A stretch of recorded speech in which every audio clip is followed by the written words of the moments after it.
Let's talk about universal basic income. And I know what's that guy's name, Andrew Yang or something. He wants to give everybody $1,000 a month, something. Um, so let's. I'm gonna try to unravel a lot of different things about universal basic income that um, people don't really talk about, and I don't think people really understand that well. Um, Most people, when they talk about universal basic income, they just kind of do talking points. And of course, the big talking point, as I've said before, is the whole amoeba classing. Oh, if you give people money, they're gonna be lazy and not want to do anything. And as like the example I made in another video is like, look, I gave my kid everything, and they grew up to be a useless fucking person. But the reality is that those useless fucking people go to work. They have millions of dollars, and they go to work, fucking the rest of us. Do they need to work? No, they got all the money in the world, all the money they'll ever need. But they still go to work, fucking the rest of us. You know who else still goes to work? People that are retired. People get stir crazy. I mean, I know this one guy. He lives on a trust or something like that. It's a moderate income trust. He still looks for work. People don't like to fucking sit home and not do anything. So I really have to ask a question, and this is something I've looked introspectively myself, because I don't like the idea of doing a universal basic income either. But the question I have to ask, especially of myself, is the reason that I don't like universal basic income because of people not wanting to work, which really it isn't. If you look at it logically, it isn't. But I think, for me, the greater reason why I wouldn't want a universal basic income is because I don't ever want to be in that situation where I can't work. So I wonder how many other people, if they look introspectively into themselves and what their real thoughts and fears are, how many other people does this pertain to as well? How many people would not want to be caught in a situation where they can't work? But the reality is, it's something we're moving towards. So let's look at it this way, and I'm going to try to oversimplify this situation to talk about certain complexities. So, long time ago, man grows crops on a farm, and they feed themselves. So one man works one farm, or one person works one farm, whatever, and they feed themselves. Then eventually, one person only has to do half the work to feed themselves. So what do you do with that other half? Well, you can feed someone else, or let someone work that farm with you so that they can feed themselves. So now you have two people working one farm, feeding two people. Then eventually, those two people only have to work half the day, and they feed themselves. So what do they do the other time? Well, again, you can give away the extra, or you can have two more people coming on. So, as you can see through the progression, the workday becomes less and less for these people because of the invention of technologies. However, what will happen at some point is that the expenses to go and work a small amount of time to get the sustenance you need are going to be greater than what you're actually getting. So what do I mean by this? So you have all these situations where people basically their workday is 12 hours because they got to commute 2 hours to work and 2 hours from work, and they're not making all that much money in the first place. So this is an early sign of that. So let's take the purely capitalistic approach. So now it becomes too expensive for all the people to work on that farm. So some of them do something else. Or some of them do nothing at all just because they can't afford to make it to the farm to get their sustenance anyways. So now the people that are working the farm are producing extra. Okay. Well, they can sell it to the people that aren't able to work at the farm, and through an optimized distribution network, it becomes fairly cheap to get the food to them. But eventually, those other people, they're not going to have any more resources, and not going to have any way to exchange any goods or services for the food that they're getting from the farm. So what happens? Well, those people die out. But things keep progressing. So now a few less people can work on the farm because it's too expensive for them to make it there. So the same thing happens again. Well, we'll still produce the extra, sell it to them. Oh, but now they don't have any more money, so we're not going to sell it to them anymore. And those people die off. Now, this farm is not profitable. So, abandon the farm, come together with another farm, work together.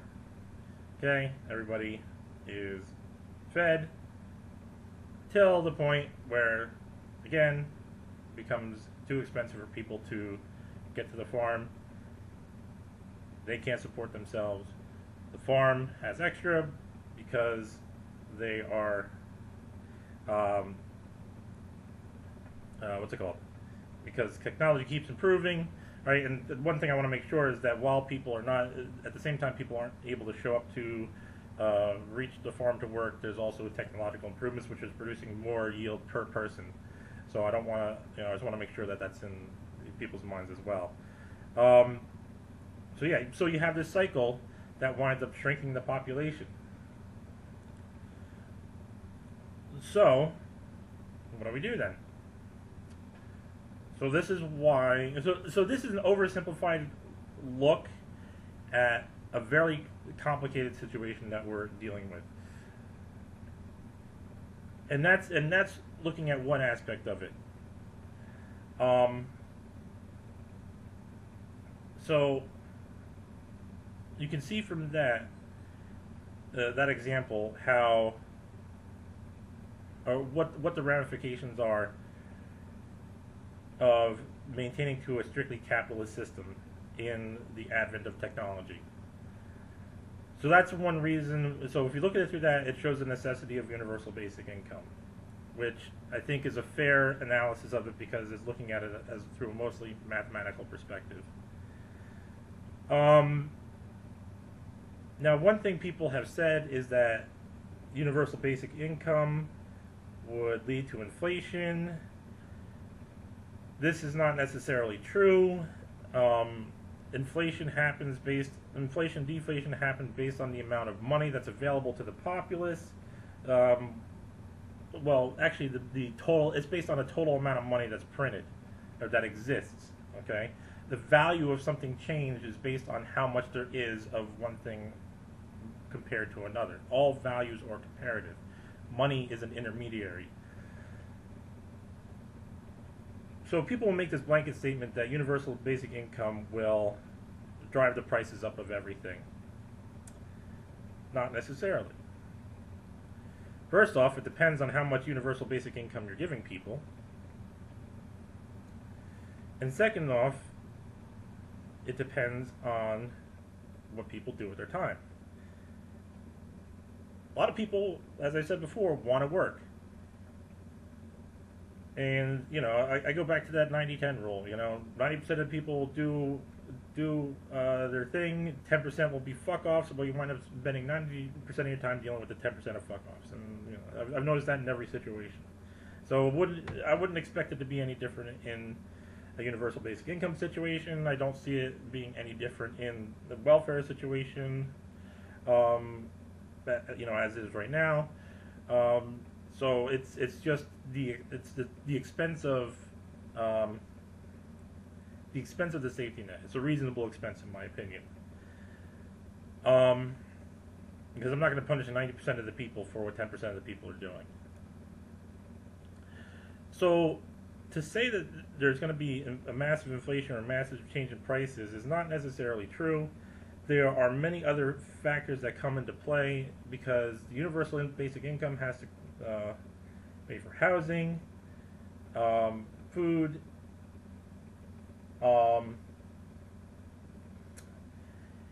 and it actually, now we can talk about psychological aspects, is that it actually can be a something that winds up saving the economy money in the long run. Why? Well, why do most people steal? Because they don't have what they need. If you give people a universal basic income, they're going to have what they need. Right? Some people steal. Well, okay, I shouldn't say most people. I don't know the statistics on it, but a good percentage of people that steal do so because they can't afford to basically fucking live. Right? Some people are just thieves. Happens. Some people can't afford to live. So, you eliminate the need for people to steal because they can't afford to live. Well, then you save government costs.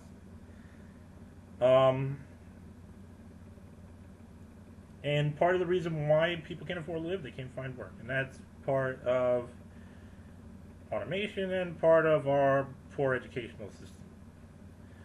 So dumping money into both these two, well, not just dumping money, but responsibly handling these two systems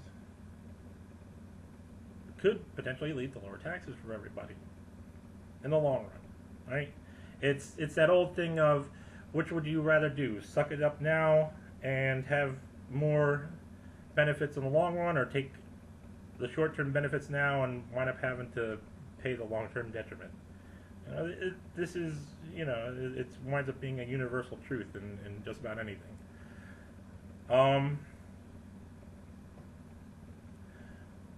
So do I think inflation will happen? Maybe at first, but in the long run, probably not.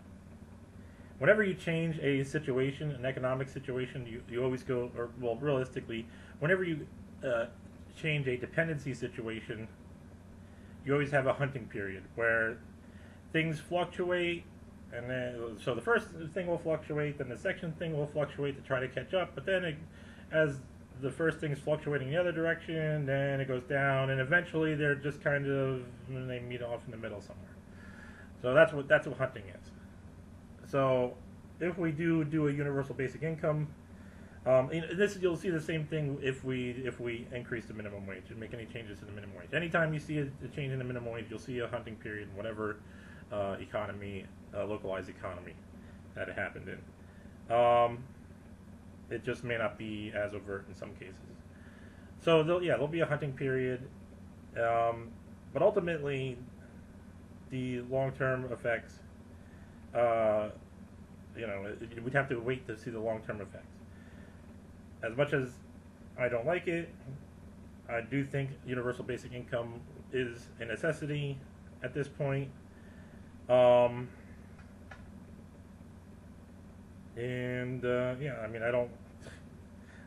fucking hate being in the situation I'm in now.